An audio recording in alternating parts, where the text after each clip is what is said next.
menjadi konselor. Dan saya sendiri akan menjadi di sini akan selaku menjadi konseling. Jadi ini konseling. Oke. Mungkin saya tanya pertama, siapa nama Mas? Nama saya Armanisya, biasa dipanggil Arman. Alamat tempat tinggal saya di Harun Nafsi Gang Dharma. Itu di mana ya? Arman itu dikit jauh gak sih? Jauh, itu daerah Rapak Dalam. Sekitar berapa kilo dari sini? Itu sekitar memakan waktu sekitar 20 menit, mungkin itu sekitar 7 kiloan. 7 kilo, lumayan jauh ya berarti ya. Sebelumnya asalnya dari mana ya? Asal saya itu dari Berau, Kecamatan Biduk-Biduk. Oh, dari Berau ya. Terus di sini kegiatan sehari-harinya itu ngapain aja di sini? Kegiatan sehari-hari itu ya di sini perkuliahan. Oh, kuliah. Ya. Kuliah. Terus kuliah di mana nih? Saya kuliah di UNC. Itu baru masuk, berapa lama sudah masuk di UNC? Saya masuk di UNC itu bulan 9, mungkin sudah ada 3 bulanan. 3 bulanan ya. Sebelumnya ini keadaannya kayak mana sih sekarang? Kayak ada apa gitu keadaan ini? Untuk sekarang mungkin ada keluh kesahnya,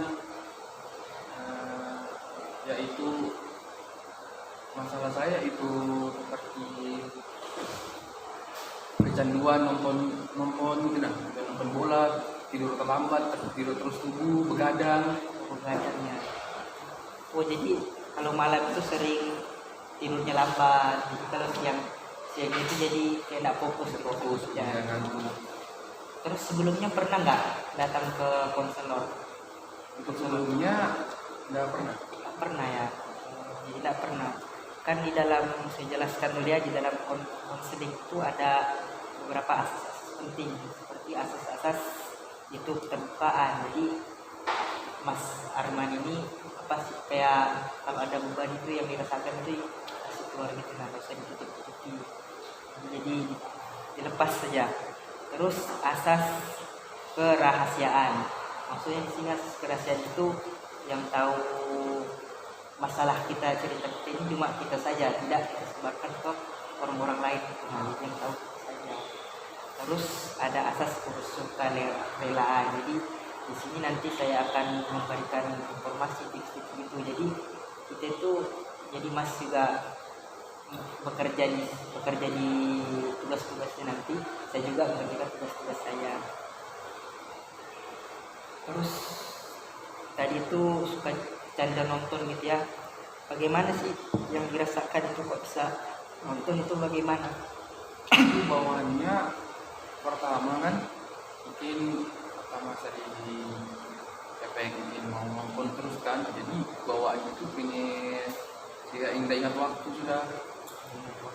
Itu nonton setiap malam gitu. Setiap malam Itu dari jam berapa sampai jam berapa sih? biasa kan itu jam 8 kan bangunnya, jam 10 itu sudah, dari jam 10 bisa jadi sampai jam 4 sudah tidak bisa tidur. Dari jam 10 malam sampai jam 4 malam itu setiap malam. Itu nonton apa aja tuh sih? Nonton bola, scroll TikTok. Yang penting saya tidak kayak susah tidur itu. Oh, permasalahannya itu susah tidur, akhirnya di bawahnya itu begadang. Terus sebelumnya ada nggak make obat gitu, apa gitu makanya bisa tidur? Untuk itu saya tidak pernah menyentuh itu. Tidak pernah. Jadi maksudnya itu kesehariannya itu ngapain aja sih biasanya kok sampai nggak bisa tidur malamnya gitu? Itu kecapean atau kayak mana sih? Aku itu kayaknya pengaruh sudah kebiasaan. Tapi awalnya saya sudah kayak kurang tahu, tapi sudah jadi kebiasaan saya itu begadang itu. Dan di sini saya mencari bagaimana saya bisa menghilangkan rasa begadang itu, kecanduan begadang itu. Kebiasaan begadang ya, begadang. Itu biasanya kalau malam itu sendiri aja atau rame-rame gitu? Sendiri. Oh, sendiri. Lanjut. Terus Mas Arman ini sudah berapa lama kecanduan begadang? Kalau itu kayaknya sekitar sudah ada mau sampai 2 tahunan. Berarti dari Sudah lama. SMA memang sudah. SMA, sudah dari SMA. Pertama bisa begitu tuh gara-gara kenapa? Awal-awal Awalnya kayaknya pengaruh sering gini, kayaknya ajakan teman kan, nonton setiap malam nonton bola, dan ketika tidak ada bola, mungkin saya menyemprot TikTok begitu terus kasihkan lah, ya intinya yang asik hingga kecanduan. Jadi awalnya itu cuma ajak-ajakan gitu, Ya, akhirnya ya, jadi teman. kebiasaan. Kebiasaan. Jadi kalau begitu seharusnya kita harus merubah anak kita, merubah cara waktu-waktu tidur kita, kayak maksudnya begini, nanti saya menjelaskan kan. Jadi kecanduan itu agak berat memang diubah kan, karena sudah menjadi kebiasaan kita. Jadi salah satunya itu kita itu harus membuat suatu kegiatan-kegiatan yang awalnya itu dipaksakan. Pertama itu dipaksakan kembali, seperti kayak dipaksakan nanti tidurnya di jam 11, itu dipaksakan tidurnya jam segitu, hingga akhirnya nanti menjadi kebiasaan juga. Kayak awal-awal pertama itu kan tadi, awalnya pertama cuma diajak teman nonton itu, terus nggak tahu nanti gara-gara diajak itu nonton, seterusnya nonton kayak buat mainan gitu. Nah, jadi akhirnya kebiasaan kan jadinya. Jadi mungkin tips saya kan untuk menghilangkan itu, mungkin kalau siang itu kita harus bekerja gitu nah, beraktivitas yang capek gitu nah, lelah itu kan. Jadi kalau kita lelah itu biasanya cepat tidur kan pasti.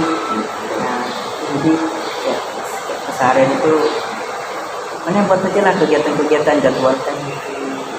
Terus selanjutnya itu membuat sibuk itu kan keseharian. Terus yang kedua itu mungkin bisa membuat waktu jadwal tidur gitu, jadwal tidur mungkin kalau jam 10 bisa ya, Bisa, insya Allah bisa.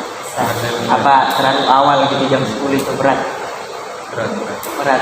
Kalau jam 11 mungkin bisa. Bisa kan, kalau jam 11 itu kan nggak, istilahnya nggak terlalu cepat, terus nggak terlalu lambat juga kan.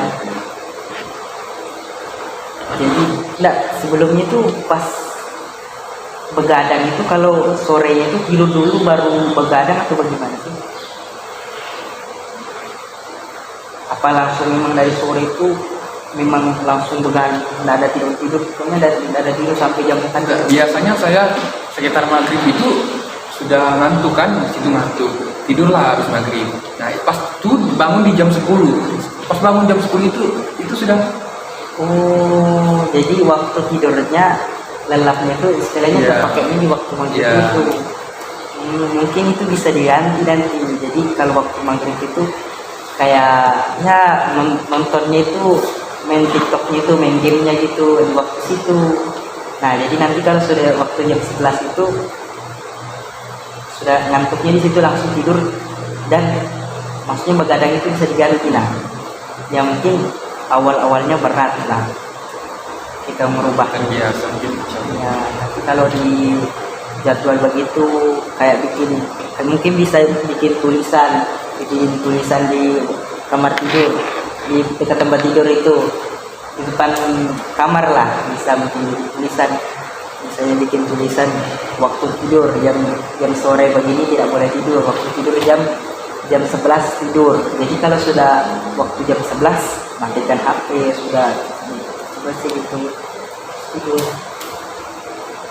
Itu aja sih tips dari saya. Mungkin Mas Arman bisa melakukan ya.